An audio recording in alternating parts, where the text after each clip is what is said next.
کیسے چلے گئے اور واپس آئے تو کنڈی کیسے ہل رہی تھی، بسترا کیسے گرم تھا، پانی کیسے جاری تھا؟ فرمایا یہ بھی تمہیں احمد رضا ہی سمجھا سکتا ہے۔ فرمایا گھڑی سے سیل نکالو، ہمارے پاس ابھی 12:30 کا وقت ہے، یعنی 11:30، ویسے 1:30 بج رہا ہے، تو 11:30 کا وقت جو ہے یہ مدینہ منورہ کا ہے۔ اب یہاں سے آپ سوئی نکال دیں، سیل نکال دیں نا جی، تو 10 سال کے بعد سیل ڈالیں گے تو یہ آپ کو 11:30 ہی بتائے گی۔ ادھر سے بھی نکال دیں گے تو ٹائم سیٹ کریں گے تو یہ ٹائم وہی بتائے گی جب آپ نے سیل نکالا ہوگا۔ پڑھیاں لکھیاں کیڑیاں مستثنا نے نا، میں نہیں پتا ایک میں آگے پیچھے ٹوڑ دیا، میں سیل والی گال کر رہے ہیں۔ تو یہ جب اس سے آپ سیل نکالتے ہیں تو جب آپ سیل ڈالتے ہیں تو یہ ٹائم وہاں سے دوبارہ چلتا ہے۔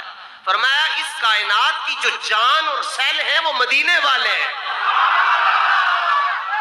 اور جب جہانوں سے جان کو نکال دیا گیا نا تو کنڈی جہاں ہل رہی تھی ادھر ہی رک گئی، بسترا جہاں گرم تھا اسی کیفیت پر رک گیا، پانی جہاں جاری تھا اسی کیفیت پر رک گیا، اور ٹہنی جہاں ہل رہی تھی اسی کیفیت پر رک گئی۔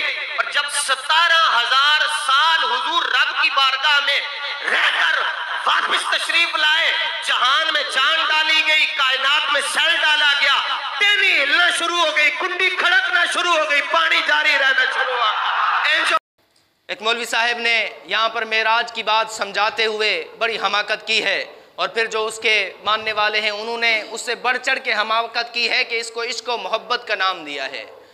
اب اس بات سے تو کوئی دوسری رائے رکھ ہی نہیں سکتا کہ امام الانبیاء ساری کائنات کی جان ہیں، امام الانبیاء وجہ تخلیق کائنات ہیں، امام الانبیاء کی وجہ سے ساری کائنات کی عظمتیں، رفعتیں، بلندیاں، شان، مقام قائم ہے۔ لیکن امام الانبیاء علیہ السلام کی عظمتوں، بلندیوں کو بنیاد بنا کر حماقت کرنا اور اسے عشق و محبت کا نام دینا بھی حماقت ہے۔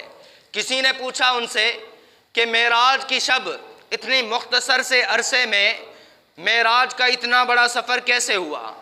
تو انہوں نے مثال دی، انہوں نے کہا کہ گھڑی ہے، اس گھڑی سے جب آپ سیل نکال لیں تو جو کانٹا جہاں ہوگا وہیں رک جائے گا۔ اب 2 گھنٹے کے بعد، 3 گھنٹے کے بعد، 4 گھنٹے کے بعد یا 4 دن کے بعد اب اس گھڑی میں سیل ڈالیں گے تو کانٹا وہیں سے اسٹارٹ ہوگا جہاں پر وہ رکا تھا، کیونکہ اس کی جان یعنی سیل نکال لیے گئے۔ اب سیل ڈال لیے گئے تو پھر وقت وہ کانٹے اسٹارٹ شروع ہوئے، وہ چلنا شروع ہوئے۔ اسی طرح امام الانبیاء ساری کائنات کی جان ہے۔ جب امام الانبیاء ساری کائنات کی جان ہے، شان ہے، وہ جب اس کائنات سے نکل گئے تو کائنات رک گئی، کائنات تھم گئی، اور پھر جب وہ واپس آئے تو پھر کائنات جاری ہوئی، کائنات چلنا شروع ہوئی۔ جس طرح گھڑی میں سیل ڈالا تو کانٹے شروع ہوئے۔ اب اس نے اس کو عشق و محبت کا نام دیا۔ اب عقل مند سمجھے تو یہ بے وقوفی کی بات ہے۔ اگر گھڑی سے سیل نکال لیے جائیں تو اس گھڑی کے کانٹے رکتے ہیں، وقت نہیں رکتا۔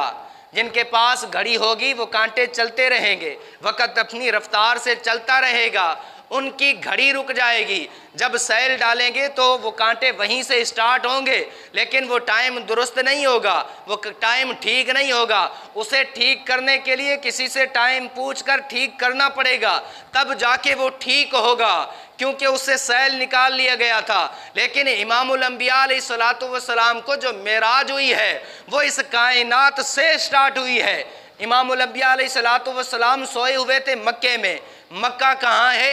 اس کائنات میں۔ آپ کو حتیم میں لایا گیا، حتیم کہاں ہے؟ اس کائنات میں۔ پھر آپ نے جو سیر کی، آپ نے حضرت موسیٰ علیہ السلام کو قبر اطہر میں نماز پڑھتے ہوئے دیکھا، وہ قبر اسی زمین پر ہے۔ پھر بیت المقدس میں آپ نے نبیوں کی امامت کروائی، ان کو نماز پڑھائی، تو وہ بیت المقدس زمین پر ہے۔ اللہ تعالیٰ نے وہاں پر زمین پہ ہی نبیوں کو جمع کیا تھا۔